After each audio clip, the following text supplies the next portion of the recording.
సహోదరులారా, ఒక దేశంలో కొండ ప్రదేశం ఒకటి ఉంటుంది. ఆ కొండ ప్రదేశంలో ఉన్నటువంటి ఒక వింతైన విషయం ఏంటంటే, మొట్టమొదటిగా వర్షాలు పడినప్పుడు ఆ వర్షాల్లో నుంచి కొండల మీద కొట్టుకొచ్చే నీళ్ళల్లో ఆ వాగుల వెంట వజ్రాలు, మంచి మంచి వెలగల రాళ్ళు దొరుకుతాయని ఒక ఇది ఉంటుంది. ఆ సమయానికి అందరూ అట్లా వచ్చి సంపాదించుకొని పోతుంటారు. దాన్ని ఎవరు ఆటంకపరచరు. అది వాళ్ళ హక్కులా ఫీల్ అవుతుంటారు. ఒకరోజు అట్టానే పెద్దగా వర్షం పడుద్ది. ఓ వ్యక్తి ఆ యొక్క టార్చ్ లైట్ లాంటి దాన్ని ఒకటి తీసుకొని, అంటే దానిలోంచి ఇట్లా చూస్తుంటే అది మంచిదో కాదో కొంత తెలుస్తుంది అనుకుంటా. అవి తీసుకొని అందరూ బయలుదేరతారు. ఆ వ్యక్తి కూడా బయలుదేరి అటు చూసి ఇటు చూసి ఇటు చూసి మొత్తానికి ఆ హడావుడిగా ఎతుకుతూ ఉంటారు. ఎవరికి దొరికింది వాళ్ళు కదా, తీసుకుంటా ఉంటాడు. జేబులో నిండుతూ ఉంటాయి. 5, 6, 10 దాకా నిండుతాయి. అటు ఇటు చూస్తుంటాడు. మనుషులందరూ కూడా సాయంకాలం అయిపోతుంది, బయలుదేరి వెళ్ళిపోదామని వచ్చేయమని అడుగుతారు. నేను వచ్చేస్తాను, మీరు పదండి అంటాడు ఇతను. వాళ్ళు వెళ్ళిపోయినా ఇతను వెళ్ళడు. కారణం ఏంటి? ఇంకా వెతకాలి, ఇంకా చూడాలి, తప్పనిసరిగా దొరుకుతాయి. ఆ టార్చ్ లైట్ వెలుగులో వేసుకొని అట్లా పెట్టి చూస్తూ చూస్తూ అటు తిరిగి ఇటు తిరిగి మొత్తానికి వెతుకుతాడు. ఇంకొక 5, 6 సంపాదించుకుంటాడు. తర్వాత ఇంకా నడువు నొప్పి అనిపించి వెళ్ళిపోదామని పైకి లేచి చూస్తే అంతా చీకటే, ఎటు దారి కనపడదు. అసలు ఎక్కడి వరకు వచ్చాడో కూడా తెలియట్లా. చివరికి అటు చూసి ఇటు చూసేటప్పటికి విపరీతమైన అరుపులు, భయంకరమైనటువంటి శబ్దాలు, జంతువులన్నీ దగ్గరకు వచ్చేస్తున్నటువంటి భీతి. సహోదరులారా, అనుకోకుండా ఒక పెద్ద క్రూరమృగం వచ్చి అతన్ని కొట్టి చంపేసి తీసుకెళ్ళిపోతుంది. జేబుల్లో ఉన్న ఆ రాళ్ళు లేదా ఆ వెలగలిగినటువంటి ఆ వజ్ర వైడూర్యాలు అట్లనే ఉన్నాయి. అతను ప్రాణం పోయింది. సహోదరులారా, మనము ఎంతవరకు ఏం చేయాలో దాని మీదే ఉంచాలి, కానీ అత్యాశ, దురాశ అంత మంచిది కాదు. దుర్లాభం నీకు మంచిది కాదని చెప్పి, మంచి లాభం కొరకు నిన్ను ప్రయాసపడమని చెప్పి, మంచి లాభం కొరకు నువ్వు కష్టపడాలి అని చెప్పి మనల్ని ప్రోత్సహించి మన జీవితాలను ఆశీర్వదించిన మన ప్రభు రక్షకుడైన యేసుక్రీస్తు వారి గణనామందు తండ్రి అయిన దేవునికి స్తుతులు, స్తోత్రాలు, వందనాలు, కృతజ్ఞతాస్తుతులు చెల్లిస్తున్నాను. ఆయన ఘనమైన నామాన్ని బట్టి భూమి మీద విస్తరిస్తూ వర్ధిల్లుతున్న మీకు కూడా క్రీస్తు వారి పుణ్యనామంలో శుభములు, వందనములు తెలియజేసుకుంటున్నాను. సహోదరులారా, స్నేహితులారా, మీరందరూ క్షేమంగా ఉన్నారు కదా? మరొక రోజు మీతో కలిసి దేవుని వాక్యం ధ్యానం చేయడానికి ప్రభు మనకిచ్చిన కృపను బట్టి ప్రభునందు ఆనందిస్తూ స్తుతిస్తూ నేటి వాక్య ధ్యానాన్ని ప్రసంగి గ్రంథము 3వ అధ్యాయము 13వ వాక్యం నుండి ధ్యానం చేస్తాం. ప్రసంగి గ్రంథము 3వ అధ్యాయము 13వ వచనం. మరియు ప్రతివాడు అన్నపానములు పుచ్చుకొనుచు తన కష్టార్జితం వలన సుఖమును అనుభవించుట దేవుడిచ్చు బహుమానమే అని తెలుసుకొంటిని. మరొకసారి చదువుతాను. మరియు ప్రతివాడు అన్నపానములు పుచ్చుకొనుచు తన కష్టార్జితము అనుభవించుట దేవుడిచ్చిన బహుమానమే అని నేను తెలుసుకొంటిని. తన కష్టార్జితము వలన సుఖము అనుభవించుట. ఈ మాట మీరు జాగ్రత్తగా గుర్తుంచుకోవాలి. కష్టార్జితము అనే మాట ఎంత చక్కని మాట. గ్రంథంలో మీరు చాలా చోట్ల మీరు చూస్తారు. కష్టార్జితం అనే దాన్ని దేవుడు ఆశీర్వదిస్తాడు. దేవుడు తప్పనిసరిగా ప్రతి మనిషిని కూడా ఏదో ఒక పని చేయాలని చెప్పి చెప్తుంటాడు. చాలామంది ఏ పని చేయరు, అంటే ఇంకా వాళ్ళకి అట్లా ఉంటుంది. అది మేలు కాదు. దేవుని దృష్టిలో వాళ్ళు అంత మంచిగా ఉండరు. నువ్వెంత నీతిమంతుడు అయినా, ఎంత గొప్ప ప్రార్థనా పరుడు అయినా, కష్టపడని మనిషిని దేవుడు ఎట్టి పరిస్థితుల్లో కూడా ఒప్పుకోకపోవచ్చు. ఎందుకనంటే దేవుడు మొట్టమొదటి మనిషి అయినటువంటి ఆదామును సృష్టించినప్పుడు తీసుకొని వెళ్ళి ఏదైనా తోటలో పెడుతూ అంటాడు కదా, నువ్వు ఈ తోటని సేద్యపరచాలి. ఇదిగో 4 శాఖలుగా వెళుతున్న ఈ నది నీళ్లు దీనికి నువ్వు సేద్యానికి వాడుకోవాలి అంటే ఈ మాటలన్నీ లేవు. కానీ దేవుడు తన ఉద్దేశం అతనితో చెప్తూ ఉంటాడు. దీన్ని కాపలా కాయాలి, కాచుటకును సేద్యపరచుటకును దాన్ని చూసుకోవటానికి దేవుడు అతనికి ఇచ్చాడు. కాబట్టి సహోదరులారా, ప్రతి వ్యక్తి కూడా కష్టపడాల్సిందే. మన చేతుల యొక్క కష్టార్జితాన్ని దేవుడు ఆశీర్వదిస్తాడు అని చెప్తున్నాడు. పెళ్లిళ్ళ కీర్తనల్లో ఒక కీర్తనగా చెప్పుకోబడిన 128వ కీర్తనలో అంటాడు కదా, 2వ వాక్యం, నిశ్చయముగా నీవు నీ చేతుల కష్టార్జితమును అనుభవించదు, నీవు ధన్యుడవు, నీకు మేలు కలుగును అంట. నిశ్చయముగా నీ చేతుల కష్టార్జితం నువ్వు అనుభవించాలి, కష్టపడి సంపాదించాలి. ఇక్కడే మీతో చిన్న మాట మాట్లాడటానికి నేను ఇష్టపడుతున్నాను. మీరు కష్టపడటం అనేది తప్పనిసరి. కూర్చొని తినటం మంచిది కాదు. ప్రతి మనిషి కూడా కష్టపడాలి. ఎవరైనా సరే, ఏ ఏ ఏ వృత్తిలో ఉన్న వాళ్ళైనా సరే, తాము పడవలసినటువంటి కష్టము, తాము చేయవలసిన పని తప్పనిసరిగా చేయాల్సిందే. ఇకంతే. దేవుడు చెప్తున్నాడు కదా, నిశ్చయముగా నీవు నీ చేతుల కష్టార్జితం. ఇది చాలా ప్రాముఖ్యమైన మాట. వింటున్నారా? నీ చేతుల కష్టార్జితం నువ్వు అనుభవించాలి. మా నాన్నగారు మాతో, నేను ఆయన సైకిల్ ఎక్కి స్కూల్కి వెళ్తుండేవాడిని. ఆయన చాలా దూర ప్రాంతంలో ఉన్న ఒక ఊర్లో పనిచేసేవాళ్ళు. అప్పుడు నన్ను ఎక్కించుకొని ఆయనతో పాటు స్కూల్కి తీసుకొని వెళ్ళేవాడు ఆయన. ఆయన నాతో మాట్లాడుతూ ఎక్కువగా చెప్పే మాట ఏంటంటే, బహుశా రష్యా దేశంలోనే అని చెప్పేవాడు ఆయన. 18 సంవత్సరాలు అయిన తర్వాత పిల్లలు ఇంట్లో నుంచి బయటకు వెళ్ళిపోతారు, వాళ్ళంతటా వాళ్ళే సంపాదించుకోవాలని చెప్పేవాడు. ఆ మాటలు నా మీద చాలా ఇంపాక్ట్ చూపించినాయి. కానీ సరైన విధానంలో నేను బయటకు వెళ్ళాల, అది ఇబ్బంది. దేవుడు కనికరించి నన్ను పాస్టర్ని చేశాడు, కానీ లేకపోతే సరైన విధానంలో నేను బయటకు వెళ్ళటానికి ఇష్టపడలేదు. బయటకు వెళ్ళడానికి ఇష్టపడ్డాను, కానీ సరైన విధానంలో వెళ్ళాల. కనుక మన చిన్నప్పటి నుంచి కష్టార్జితం అనేది ఉండాల్సిందే. మన దేశంలో ఇట్లా మనకు సాగుతుంది, కానీ వేరే దేశాల్లో, అంటే ఏ దేశాలకైతే మన పిల్లలంతా పరిగెత్తుతున్నారు, ఏ దేశాలకైతే గబగబా వెళ్ళి ఏదో ఒకటి సంపాదించాలని చూసుకుంటున్నారో, ఆ దేశాల్లో ప్రతి ఒక్కడు కూడాను చదువుకుంటున్న విద్యార్థులు పార్ట్ టైం అనేది ఒకటి చేయాల్సిందే. ఏ దేశం అయినా, ఏ కంట్రీ అయినా, ఏ యొక్క కాంటినెంట్ అయినా సరే చూడాల్సిందే. మీరు చూసుకోండి, మన పిల్లలు ఇప్పుడు మనకు ప్రత్యక్ష సాక్ష్యం కదా. వాళ్ళు అక్కడ చదువుకుంటూ వేరే పార్ట్ టైం చేయాల్సిందే, తప్పనిసరిగా చేయాల్సిందే. అది ఏ స్థాయి పని అయినా సరే. కనుక సహోదరులారా, చేతుల కష్టార్జితం అనుభవించడం అనేది దేవుడు మనకి ఇచ్చినటువంటి ఒక ఆశీర్వాదం. కష్టపడటం ఎట్లా ఆశీర్వాదం అవుద్దంటే, కూర్చొని తింటాం సోమరితనం అవుద్ది.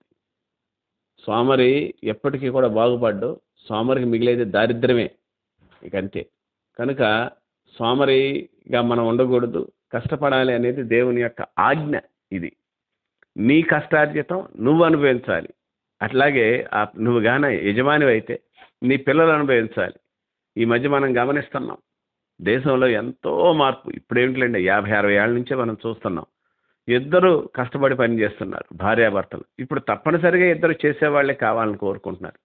ఇంట్లో కూర్చొని ఇట్లాగా వంట చేసేవాళ్ళని ఎంతమంది ఉన్నారు? కాబట్టి కష్టార్జితం అనేది చాలా ప్రాముఖ్యమైంది. ఇప్పుడు మీతో ఇంకో చిన్న మాట, అంటే మీరు ఎప్పుడు వినుండరు ఈ మాట. నాతో దేవుడు ఊరినే రాత్రి అట్లా జ్ఞాపకం చేస్తానికి దేవుడే జ్ఞాపకం చేశాడు అనుకుంటున్నా. బహుశా కాకపోతే దేవుడు నన్ను క్షమించును గాక. కష్టార్జితం మనం అనుభవించాల్సిందే. ప్రయాసార్జితం అనే మాట విన్నారా ఎప్పుడైనా మీరు? ప్రయాసార్జితము అనే మాట ఎప్పుడైనా విన్నారా? కష్టార్జితము ఓకే, ప్రయాసార్జితం ఏంటి అంటే, చాలామంది ప్రయాసపడుతుంటారు. తెగ సంపాదించేయాలని, బాగా కూడబెట్టేయాలని, ఎట్లాగైనా సరే అటు ఇటు అన్ని పక్కల నుంచి లాగేయాలని ప్రయత్నిస్తుంటారు. చాలామంది మీకు తెలుసా, దీపం ఉండగానే ఇల్లు చక్కబెట్టుకోవాలి అంటారు. దీపం ఉండగానే ఇల్లు చక్కబెట్టుకుంటాం అంటే వాళ్ళ ఆలోచనలు ఏంటంటే బ్రతికుండగానే అని. అసలు మన దీపాలే ఆరిపోవు కదా, మన దీపాలే ఆరిపోవు. దౌర్భాగ్యం, విడ్డూరం ఏంటంటే, ఎవరైనా చనిపోయి వచ్చిన తర్వాత ఇంటికి వెళ్ళి దీపం చూసి వచ్చారా అని అడుగుతున్నారు క్రైస్తవులు కూడా. మన దీపం దేవుడు వెలిగించింది. నా ఆత్మ దీపమును వెలిగించుమయ్యా అని ఒక మంచి భక్తుడు పాట కూడా రాశాడు.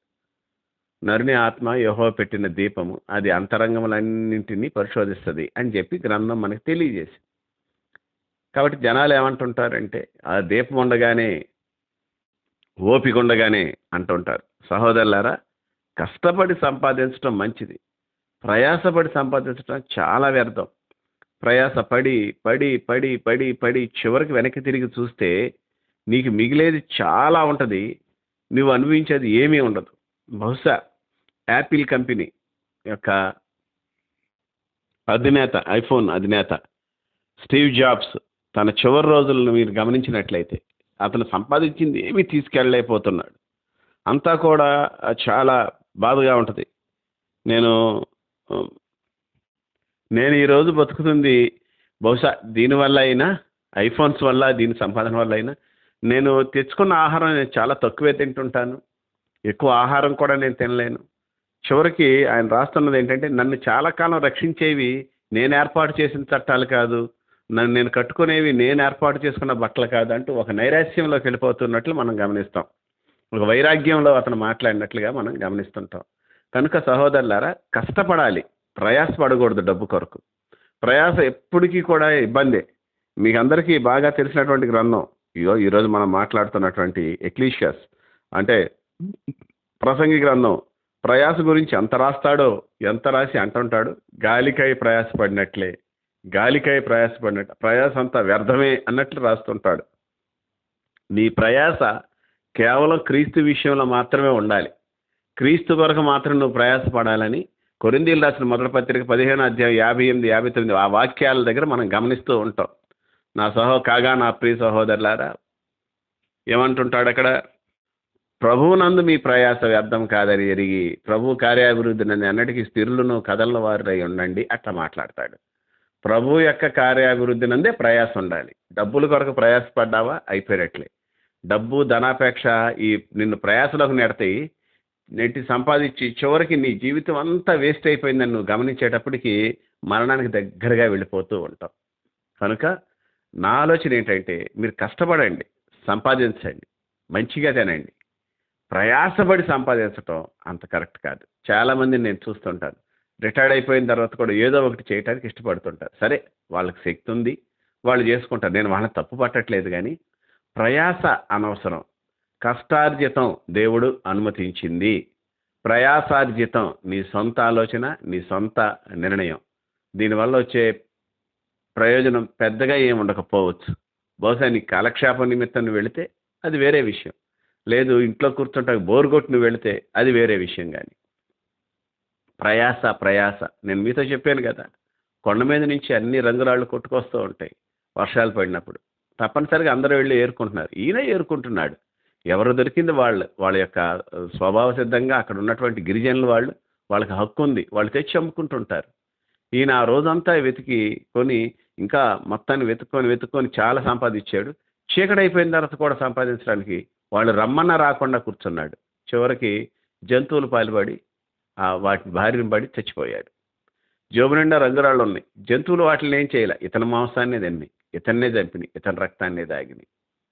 ప్రయాసార్జితం ఎప్పటికైనా ప్రమాదమే. కష్టార్జితం మంచిది.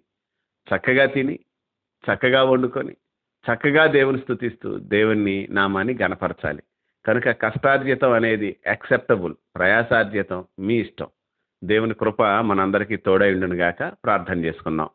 మహాపరిశుద్ధుడు అయిన తండ్రి, ప్రేమ నమ్మకం గలవాడ, మీకే వందనాలు, స్తోత్రాలు, కృతజ్ఞతాస్తుతులు చెల్లిస్తున్నా. నీ కృపను బట్టి, మా జీవితాల్లో నేటి వరకు నీవు ఇచ్చిన నెమ్మదిని బట్టి, క్షేమాన్ని బట్టి, కనికరాన్ని బట్టి నీకు స్తోత్రం.